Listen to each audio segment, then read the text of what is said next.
Hello everyone and welcome to DARPA's Subterranean Challenge, the final event. I'm your host, Cameron Irwin.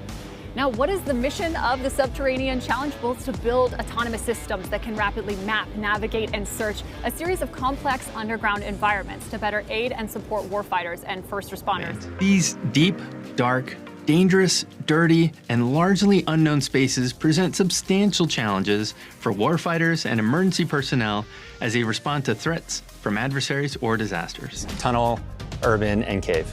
Each of the circuit events was focused on a particular subdomain, and that allowed teams to really zero in on what technologies work for that subdomain. The final event is about putting all of that together, bringing it into an integrated capability in that epic grand finale course.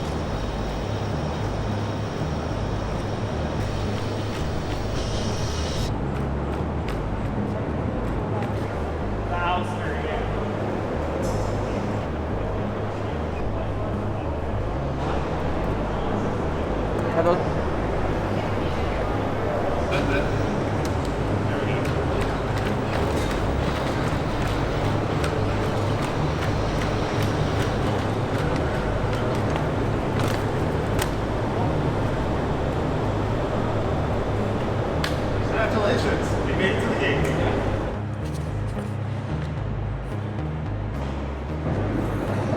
It's gonna be awesome.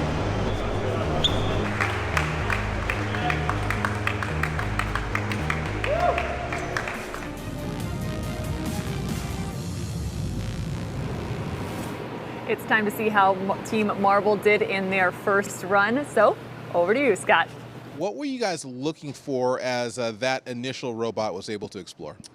The first thing we look for is for it to get a path. So we basically drive it up to the gate, and then once we see that it has a path to explore into the environment, we just let it go. So at this point, he's fully autonomous exploring the environment. Were you happy with the way that the navigation came? There didn't seem to be a lot of mobility issues today. Yeah, we bought the Spot robot specifically for their ability to traverse hazardous terrain. And so, yeah, they did their jobs, and looks like they went over some train tracks and some little inclines. So, yeah, we're pretty happy with the way the Spots were navigating.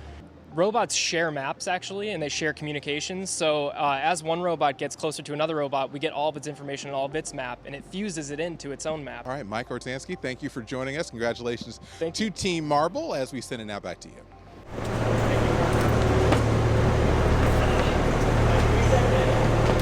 We got 4. Yeah, good.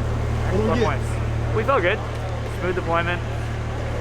We got first robot out the door in like 10 seconds after the time went off, so it was like pretty much like all the robots set up and launched really nicely. Our robot kept moving pretty much the whole time, and we were out of the gate in very little time. So we actually had communications with our robot for most of the run. So I don't know if that's attributed to us not getting too far in, or if we actually were hopping through our vehicle. Well, we got off to a great start.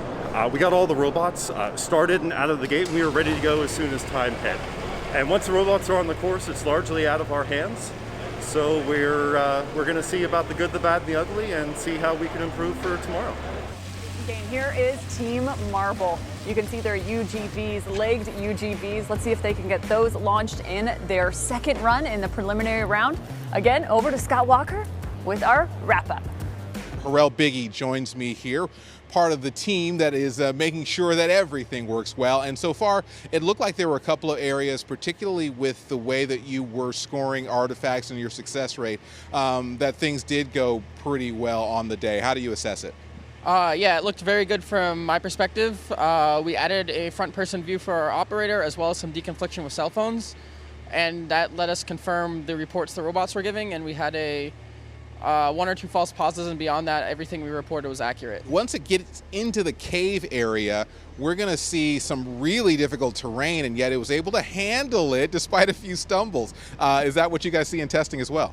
Yeah, that's very similar to what we've seen in testing. Our Spots do really well on rough terrain. A lot of the points of interest came in the urban section, and we can see here with the Spot working with the wheeled, one of your wheeled robots, and then something surprising. You may not have seen this, but in just a quick second, that is a dynamic obstacle that'll really close off that way for the robot to interact. How do you deal with that? So our planner is capable of handling those types of dynamic obstacles. It's a graph-based planner, and we actually close off the graph so the robot knows it can't go back there. And it's able to continue planning, and if it has any other path home, it will find it home. How do you feel about the way that your robots were exploring the terrain? We felt pretty good. We did unfortunately have one of our spots that was out of commission, which probably would have gotten us a few more sectors. We're going to look at why that happened and hopefully resolve it for tomorrow. Last thing, what is left to do? It's only the prize round. What are you going to look to do over the evening? For us, it's really just investigating a few reliability issues on our robot, making sure everything is buttoned up and ready for tomorrow. We are not planning to do any significant changes beyond that. Okay, we'll look to see what Team Marble is able to do. A pretty good scorecard for this team as they head into the prize round.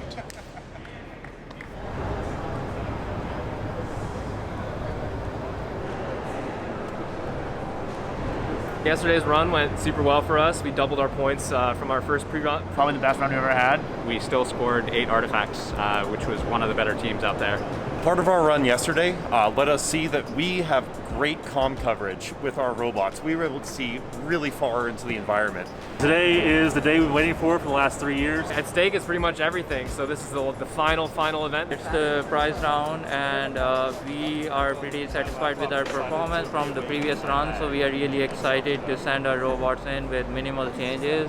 Biggest thing we're going to do differently is a little bit more interaction between the human and the robots, try to get them to go where we want to go, because we're going a lot of good places, but there's a few places we're not going, and I think that's the next step to get us over the hump. We want to aim for all the artifacts, like not even missing one is important.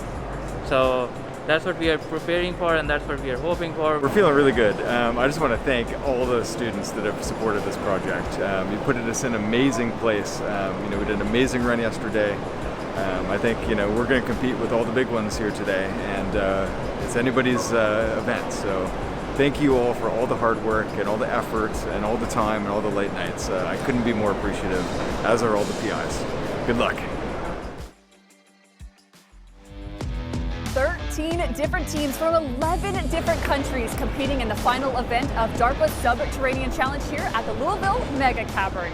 We have virtual and systems competitions happening simultaneously, and welcome inside our broadcast position. We are inside the Louisville Mega Cavern. I'm Cameron Irwin, your host.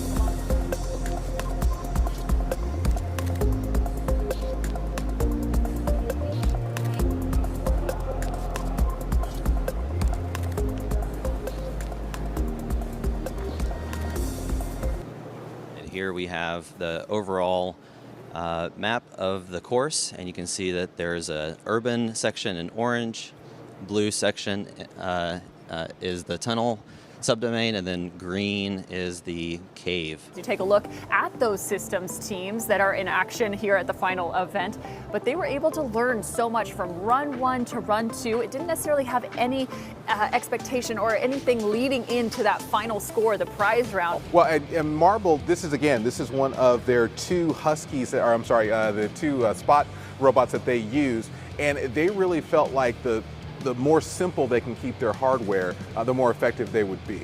And my goodness, I believe this spot gets awfully close to that edge. I was holding my breath watching this. We all were. Yeah, no, it's good. You'll see it go around and kind of figure out the different things. This is one of those big spaces, right? And there's a lot of nooks and crannies with those columns. You have your sensor data. You can't see behind them. And then you have to figure out where, when you do go behind them, that place is overall in the map. And so it does take them some time to go and search these areas. And it looks like they're in some tough terrain. Maybe it's taking a search here as you see the lower right-hand side lighten up. And here's a look at Team Marble. Again, just about 9 minutes in, now 10 minutes, and wow, the coverage awfully quick. Which would explain why their scoring was so good at that time. I think it might get into some trouble here, but I'm going, yeah, I think I'd roll my ankle right there as it does his, well, figurative ankle, I guess. Very sad. You never like to see those robots go down. No, it is hard on the heart because you know how much time and energy has been spent on these systems. As we take a look at the scorecard now, this is again just in the prize round for the systems competition. And moving on to Marble. This is a part of, it's kind of an office area, as you can still, again, the detail in this course, even those walls painted to look like as if they have mold or smoke on them. Well, Dr. Chung's office is back there. Good job. Good job. Yep. I think this reporter wants to talk to you. Yeah. We got too many points, I can't believe it.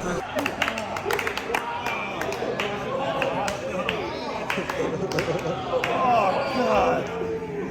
That's...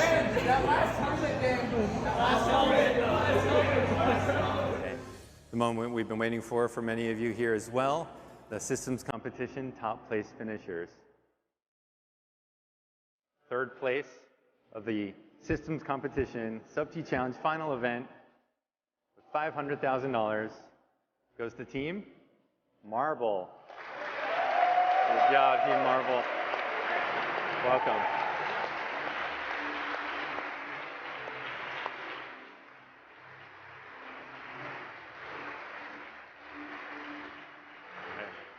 Chris? Yep. Oh, thank you. Here, why don't you guys take this? Yeah, get your photo.